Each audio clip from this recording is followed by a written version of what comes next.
Good morning students. हमने पिछली class में आपको पढ़ाया था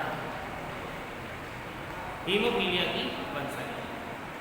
हीमोफीलिया की वंशागति क्या है उसके हमने आधार आपको बताए थे। आज उसी के आगे एक टॉपिक है जिसका नाम है मानव में अनुवांशिक लक्षणों के अध्ययन की विधियाँ। यानी कि मानव में अनुवांशिक लक्षण किस प्रकार से होते हैं और उनकी विधियाँ क्या है, इसको हम स्पष्ट कर रहे हैं। इसे हम कहेंगे methods to study genetic character in humans. तो सबसे पहले समझेंगे कि ये किस तरीके से कार्य करता है तथा किस तरीके से लक्षण संतानों में आते हैं और उनके किस तरीके से अध्ययन किया जाता है। तो सबसे पहले लिखें, पादप एवं जंतुओं की तरह मानव में पादप एवं जंतुओं की तरह मानव में संकरण के प्रयोग करना, मानव में संकरण के प्रयोग करना तथा लक्षणों की वंशागति का अध्ययन करना तथा लक्षणों की वंशागति का अध्ययन करना कठिन कार्य है तथा लक्षणों की वंशागति का अध्ययन करना कठिन कार्य है, जो कि निम्न प्रकार से हैं, निम्न प्रकार से हैं। अब किस प्रकार से निम्न प्रकार से हैं ये है, आप पॉइंट के माध्यम से लिखेंगे। तो लिखें नंबर 1, मानव में जनन क्षमता लगभग 20 से 25 वर्ष तक के लिए होती है। मानव में जनन क्षमता यानी कि बच्चे पैदा करने की जो क्षमता होती है वह 20 से 25 वर्ष तक, यानी कि 20 वर्ष की जब आयु हो जाती है जब उसे कहा जाता है कि पूर्ण युवावस्था में है। अब 40 वर्ष तक या 45 वर्ष तक वह अवस्था बनी रहती है। तो मानव में जनन क्षमता लगभग 20 से 25 वर्ष तक के लिए होती है। इस अवधि के अध्ययन के लिए आवश्यक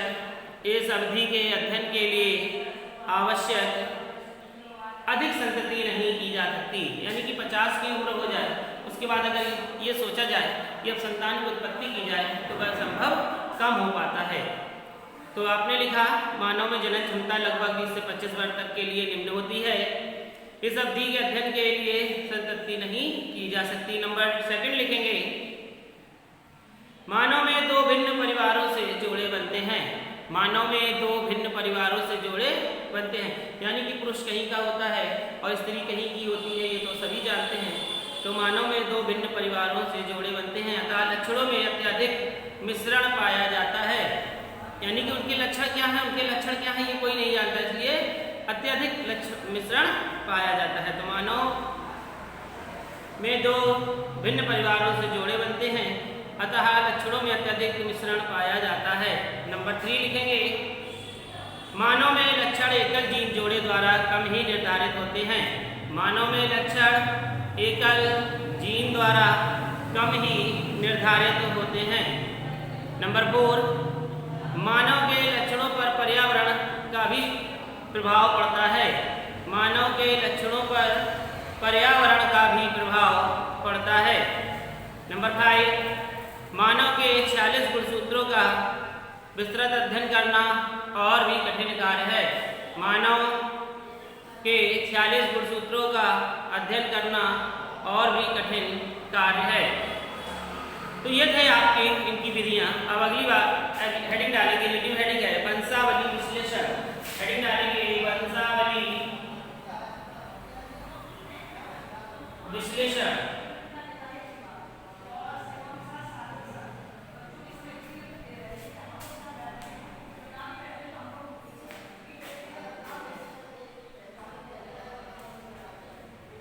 वंशावली विश्लेषण यानी कि इसे हम कहते हैं पेडिग्री एनालिसिस। वंशावली विश्लेषण क्या है? यानी कि ये जो वंशावली विश्लेषण बताया गया है ये वंशागत क्रम के ऊपर डिपेंड करता है। यानी कि चार्ट के माध्यम से जिस प्रकार की वंशावली होती है उसे दर्शाया जा रहा है। तो इसके अंतर्गत लिखेंगे, इसके अंतर्गत लक्षणों की आनुवांशिकता का वर्णन किया जाता है।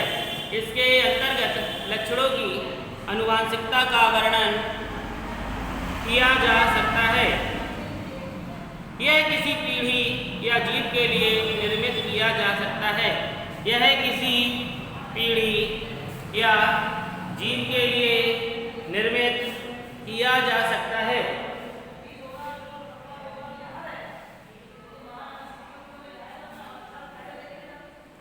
यह संपूर्ण वंशावली विश्लेषण कहलाता है।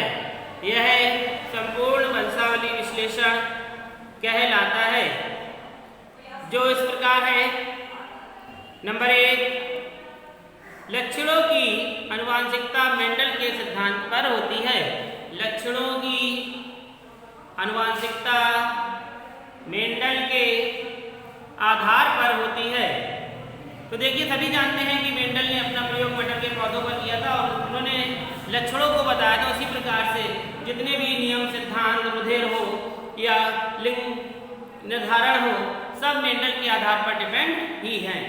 नंबर 2 लिखेंगे, गुणसूत्रों में सहलग्नता एवं जीन विनिमय। गुणसूत्रों में सहलग्नता या जीन विनिमय या पारगमन होता है। गुणसूत्रों में सहलग्नता एवं जीन विनिमय या पारगमन होता है। नंबर 3, प्रायिकता का सिद्धांत एवं परिवर्तन के अवसरों का ध्यान दिया जाता है। प्रायिकता का सिद्धांत एवं परिवर्तनों के अवसरों का ध्यान दिया जाता है। नंबर 4, विभिन्न विकल्पों का ध्यान देकर उन्हें हटाया जाता है। विभिन्न विकल्पों का ध्यान देकर उन्हें हटाया जाता है। तो यहाँ पर हम लिखेंगे, तो आगे देखेंगे आप कि किस प्रकार से वंशागति का चार्ट के द्वारा हम आपको बता रहे हैं। तो यहाँ पे हमें डालनी है वंशावली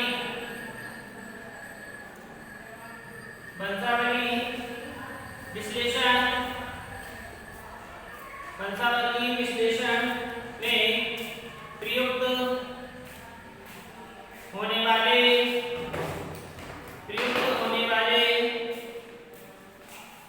कुछ सामान्य चिन्ह। देखिए, सबसे पहले यहाँ लिखेंगे संकेत, जो सभी को नोट करना है, और यहाँ पर लिखेंगे वयस्कों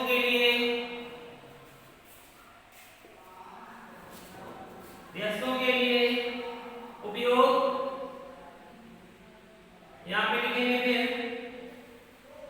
संकेत, और फिर यहाँ पर लिखेंगे बच्चों की संख्या के लिए उपयोग।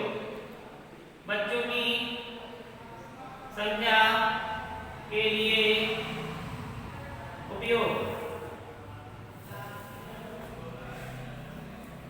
तो देखिए, सबसे पहले जिस प्रकार का एक संकेत आपने देखा हुआ हॉस्पिटल या फाइलों में देखते हैं, बुकों में देखते हैं, या अस्पताल में कार्ड मिलता है, उसमें बना होता है। इस प्रकार का जो चिन्ह बना होता है वह कहलाता है नर, और इस प्रकार का जो गोल बना होता है वह कहलाता है मादा।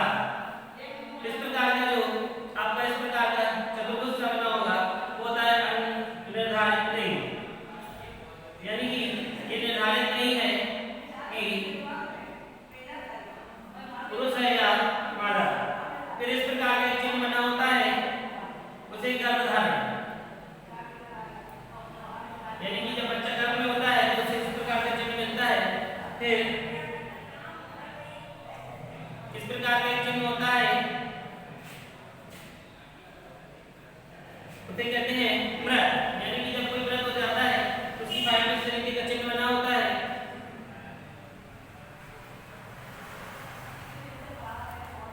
ये जो बना हुआ है, यानी ये प्रभावित है, किसी चीज से ये प्रभावित है। और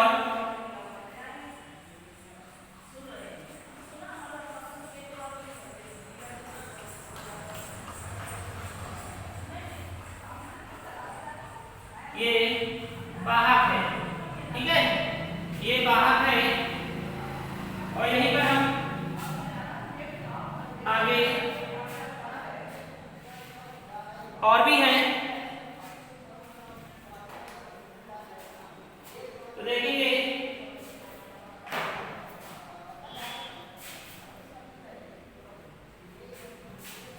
इसको भी इसी को बना लीजिए। यही है व्यस्तों के लिए उपयोग। यहाँ पर जैसे ये दिया हुआ है एक्स सैलन के लिए बाहर, इस प्रकार से देखेंगे। फिर मिलन संकरण, मिलन संकरण, इस प्रकार से देखेंगे। इसमें डबल बॉन्ड लगे हुए हैं। ये है आपका नजदीकी सदस्यों में संकरण, नजदीकी सदस्यों में संकरण। इस प्रकार से फिर आप देखेंगे अगला जो चिन्ह है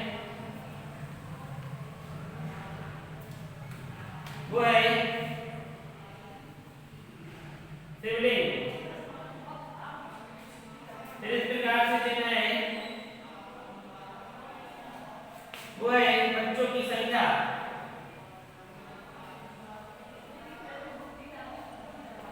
और इस प्रकार से जो चिन्ह है जनक अलग अलग, जनक अलग अलग। और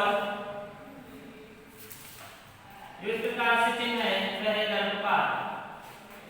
तो देखिए इसी को हम पहले एक्सप्लेन कर दे रहे हैं आपको।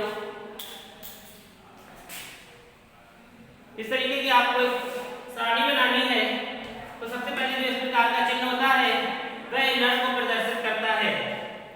जो इस प्रकार का चिन्ह है वह मादा को प्रदर्शित करता है तथा जो इस प्रकार का चिन्ह है वह न नर में है न मादा में। इसी प्रकार से अनिर्धारित लिंग है, इसे न नर कह सकते हैं और न मादा कह सकते हैं।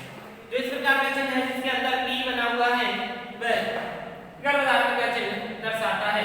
यहाँ पर आप देख रहे हैं आयत का चिन्ह बना है जिसके बीच में क्रॉस है।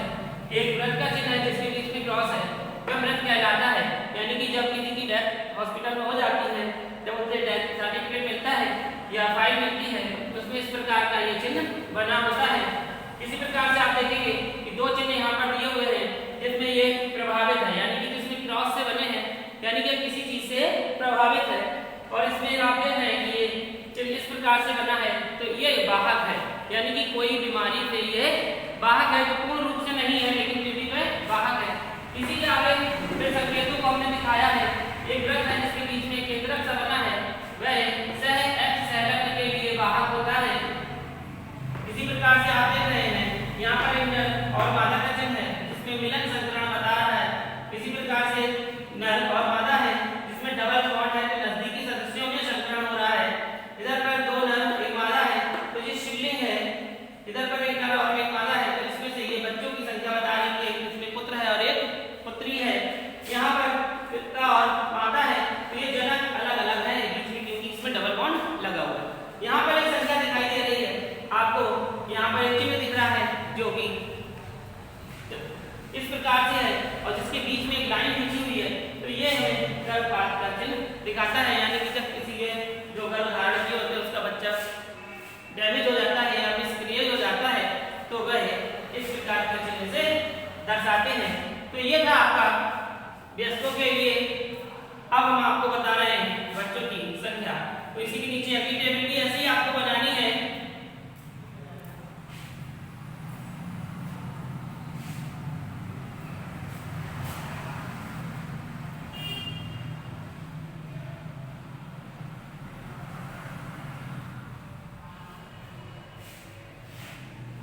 और इस टेबल में यहाँ पर आपको भरना है बच्चों की संख्या के लिए उपयोग, बच्चों की संख्या के लिए उपयोग।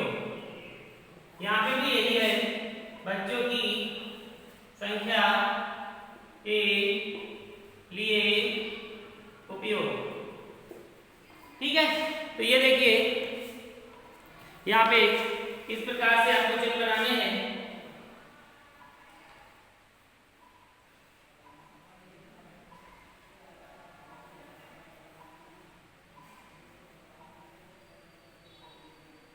इसे हम कहेंगे द्वियुग्मनजी, द्वियुग्मनजी जुड़वा, द्वियुग्मनजी जुड़वा, और इसे हम कहेंगे समान जुड़वा, समान जुड़वा, इसे हम कहेंगे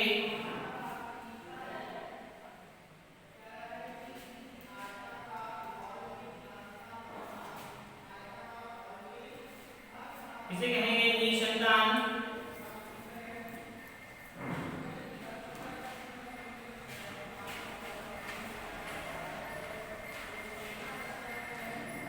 इसे कहेंगे प्रोबैंड,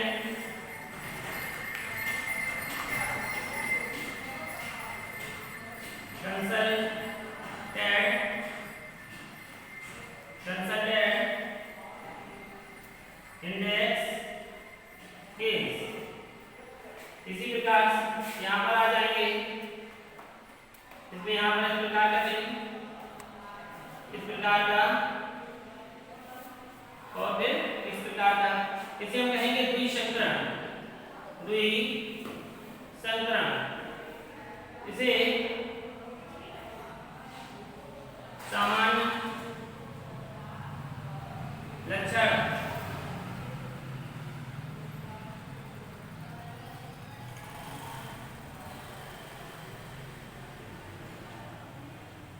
इसे अप्रभावी, अप्रभावी युग्म विकल्पी, अप्रभावी युग्म विकल्पी, इसे मृत्यु,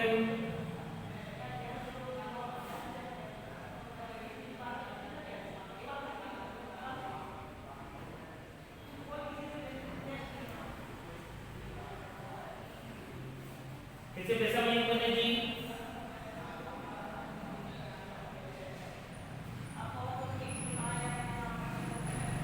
और इसे लास्ट में हम कहेंगे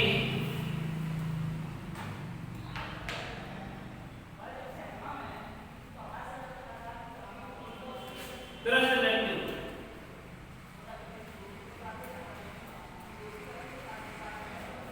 तुरंत मृत्यु।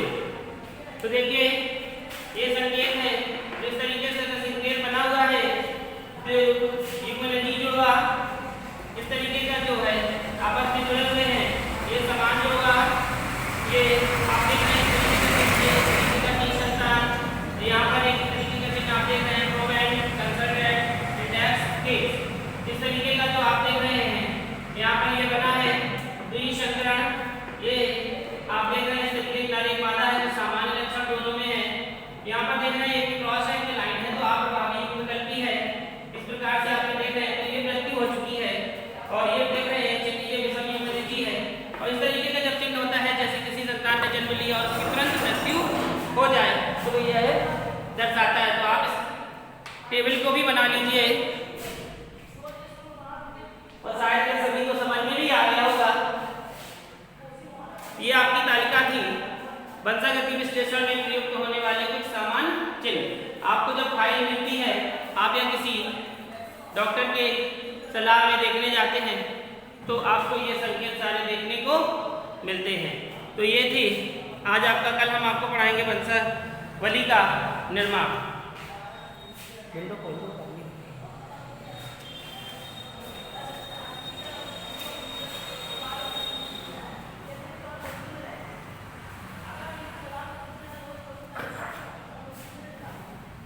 सभी को समझ